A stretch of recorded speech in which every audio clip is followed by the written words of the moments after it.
Can you imagine loving what you do but hating your job? That pretty much that was my life story. Somehow wound up in what I thought was a digital marketing career was actually digital analytics.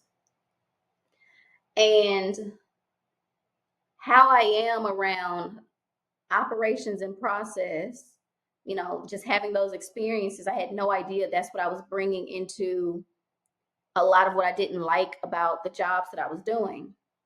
So when I worked at AdSwerve, they had process for everything. They had a Wikipedia to Wikipedia, and I was like super impressed because the previous job there was none of that. There was no this person knows this, talk to them for that, meet on these days with these people and give them these things. Like it wasn't, no. AdSwerve had a robust project management engine. And I didn't, again, this is only my second job in the digital analytics, digital marketing space. So I didn't know that they were an anomaly. And again, I haven't worked everywhere, but I've worked a lot of places. So 6 or 7 months into the AdSwerve gig, my life was transitioning. I was trying to determine was I going to move to California or not. That meant if I did, I needed double what I was making at AdSwerve. Not because they weren't paying me well. Let me tell you again. For my entry level skill set at that time, they were truly overpaying me. That's how I felt. I still believe it.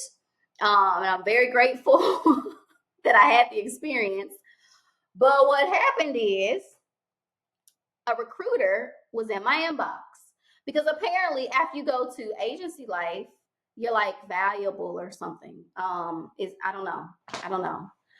And the thing about being at an agency is that you're around more people who, again, they think the way they think and they like what they like and they become really good at what they're good at. And typically they like to share it with others. So one of the things that happens at agencies are a lot of internal roundtables and people teaching people skills and being able to bounce ideas and problems off of each other. Okay, learning how to navigate. And when this recruiter reached out to me, again, it was like 6, 7, 8, I don't know how many were popping up every month. The market was amazing. I asked my coworkers, I was like, are these scams? Like people messaging y'all for these jobs? And they were like, yeah, they're messaging us. I'm not doing it. I'm like, you're not going? No, why? Well, I'm sure that I'm underpaid. And I'm like, because I'm Googling these salaries. I'm telling y'all, we are under the market. And no fault to AdSwerve, but they are a pretty well-oiled machine for what they do. So it kind of, I'm not gonna say it makes the job easy. It definitely does not make the job easy, but it makes it repeatable and it makes it scalable.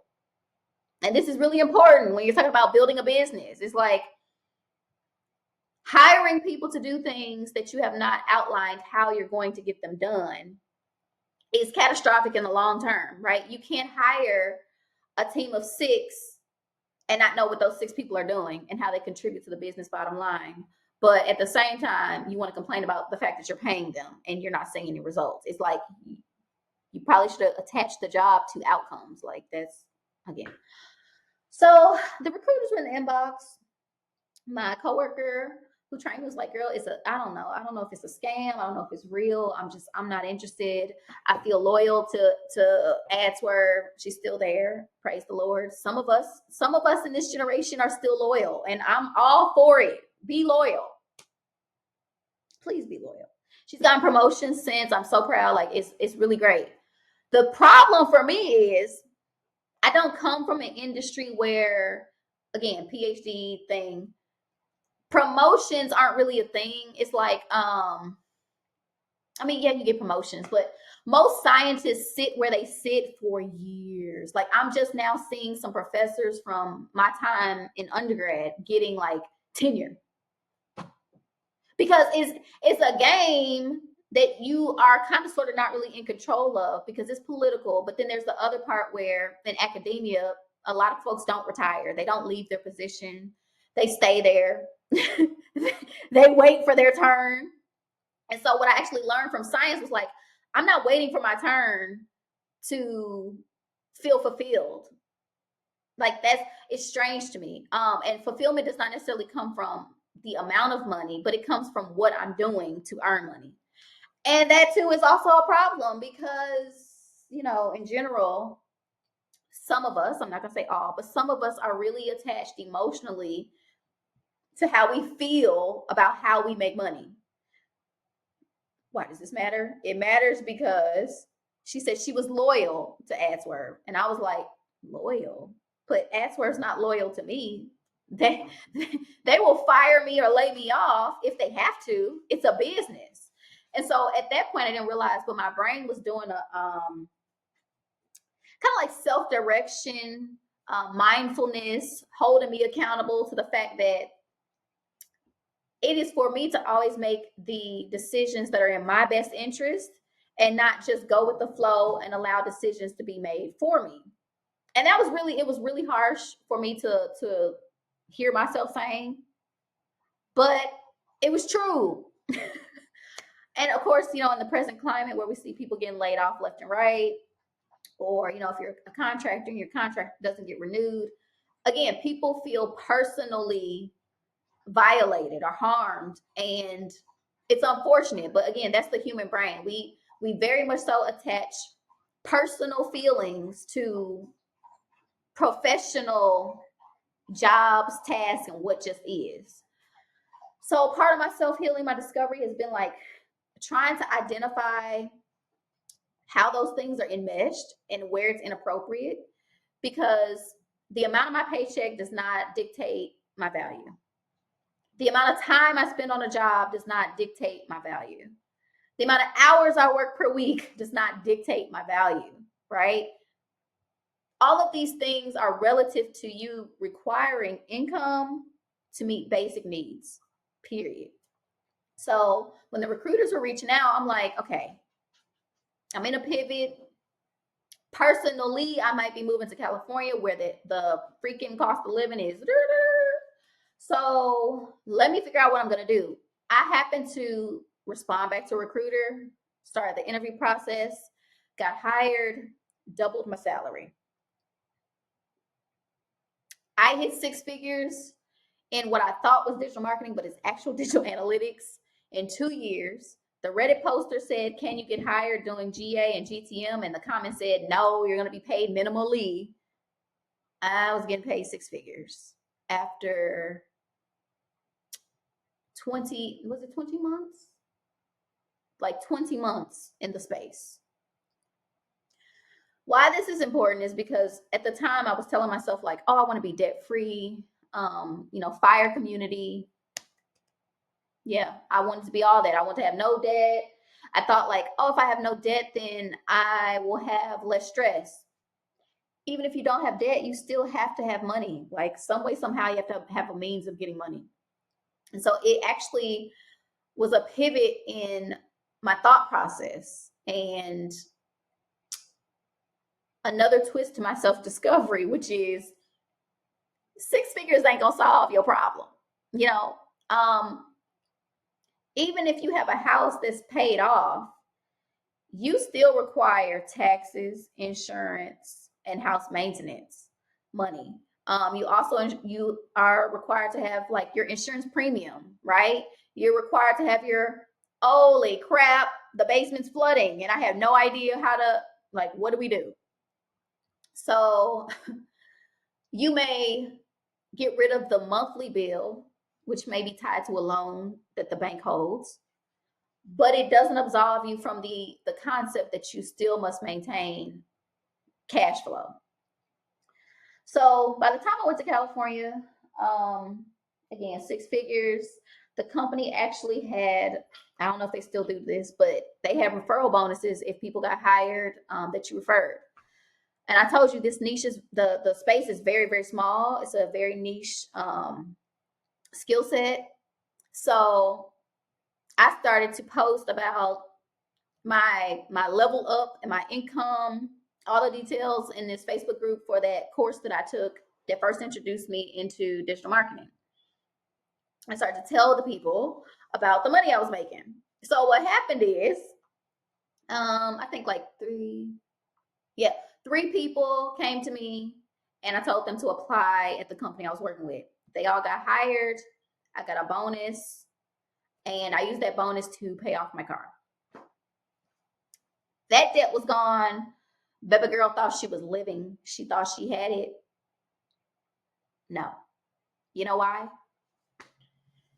Okay, you just sent, my head was like, I just sent $7,900 to pay off this $26,000 car. So, of course, I was doing the math on how much money I had lost to a vehicle for the last, it was 3 years.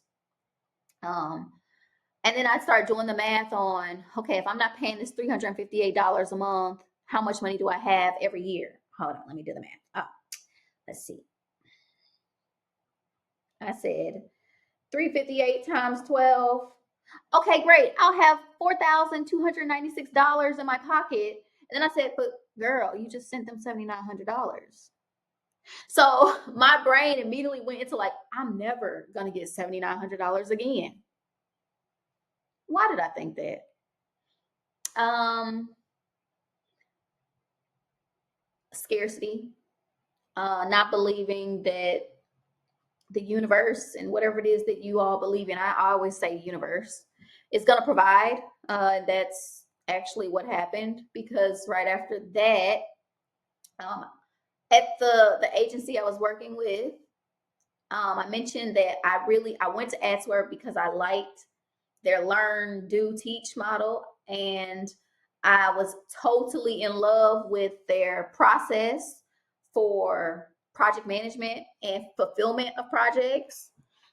So I'm thinking, okay, I got this bonus that paid off my car. More recruiters are in the inbox. But what I'm experiencing at this current company that I left AdsWork for to double my salary is that they have no project management.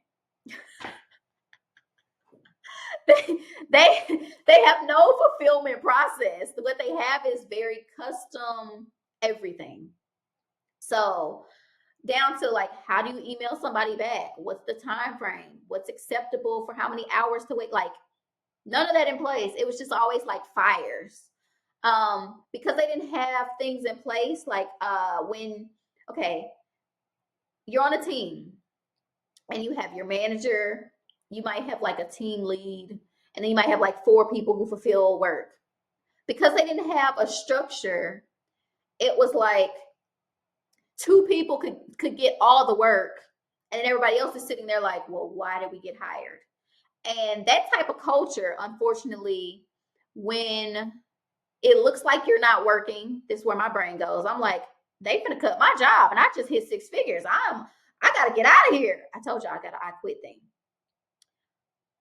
Basically, but what that whole grabbing of the work, and people, you know, it's like a you want to be seen, and it's sold as a self starter, fast paced, always ready for opportunity, but it creates issues between teammates. So when you don't know what it is you're supposed to be doing for this client, so I'll give an example. I was told to lead a client onboarding. So that included one of their meetings, blah, blah, this, and this, do this, do this, do this, introduce us, walk through the slides, and you will be the point of contact. This will be your client to lead on. And I had been there, I think 5 months or 6 months. Most of the work that I was doing before that, I was kind of like in the shadows. And the other problem with them not really having project management was like they had clients that were problematic, troublesome, that there were so much trouble that people were actually quitting because of this client, but it was never documented anywhere. It wasn't communicated. I remember when I communicated to the manager and said, hey, I just reached out to the person that I know was working here because he happened to work at AdsWork before he came here.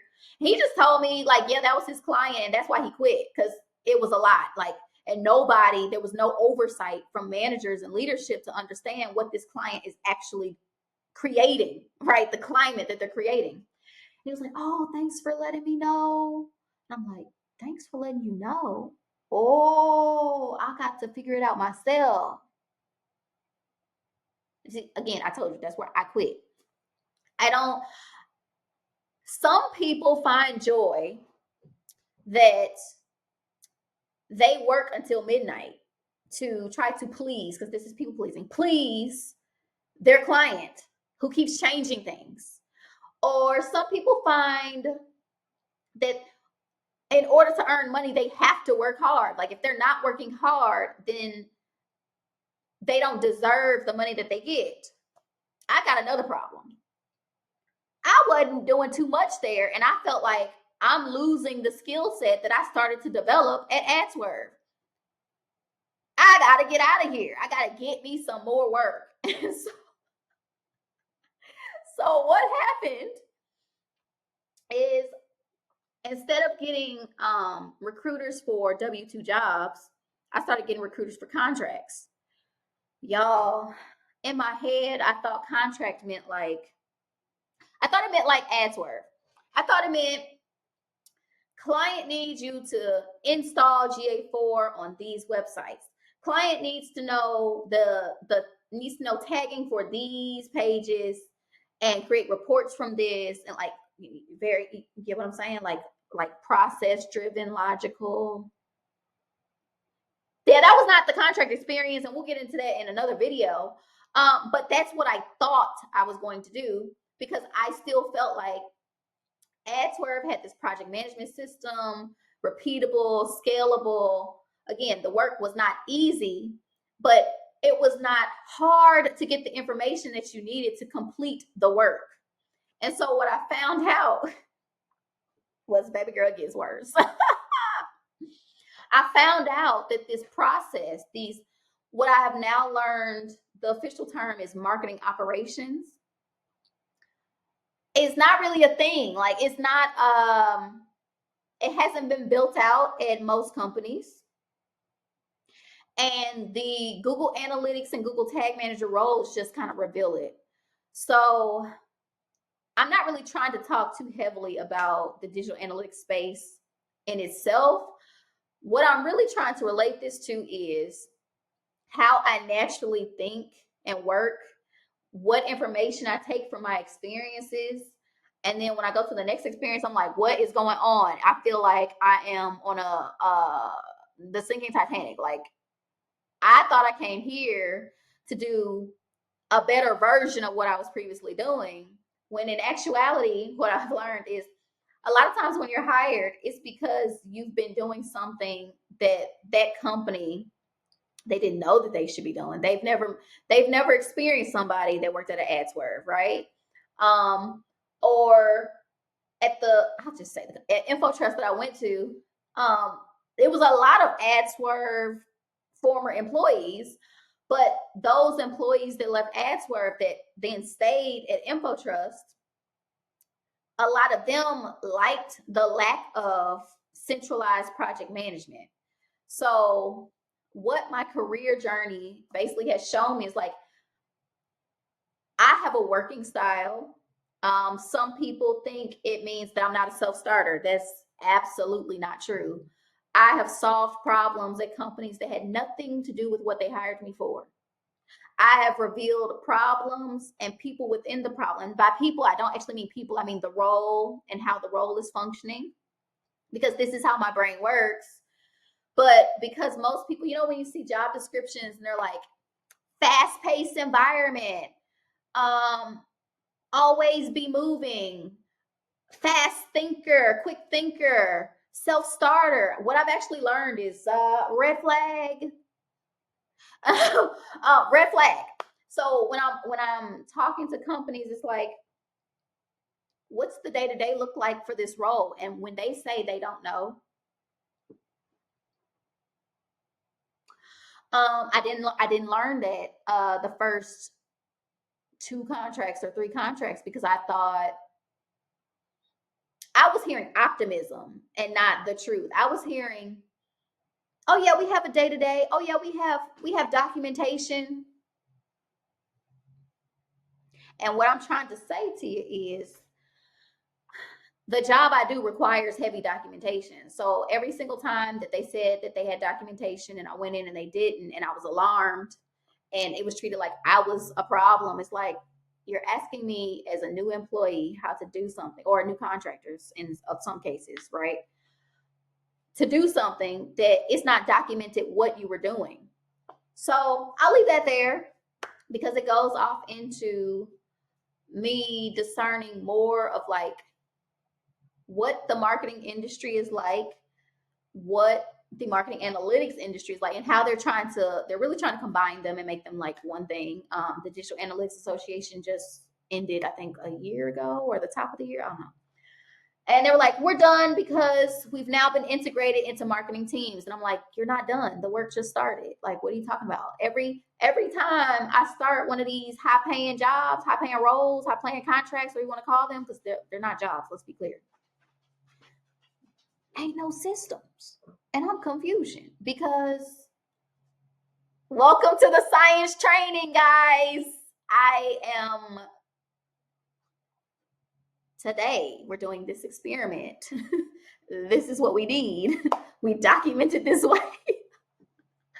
So the thing I didn't like in science that I found boring, I find exhilarating in digital analytics and digital marketing. It's like so fascinating to me that young me who wasn't mindful, who thought that people were just trying to like corral me and make me be away. The way they were teaching me to be is what I actually prefer to be. And I love it. I absolutely love creating process and systems, which again, that is science, process and systems, repeatable. You're going to repeat that experiment. If you don't get the data, you're going to figure out one thing to tweak. But the space that I went into is not that at all. It's like today we need, tomorrow we need, next week we need type of thing. So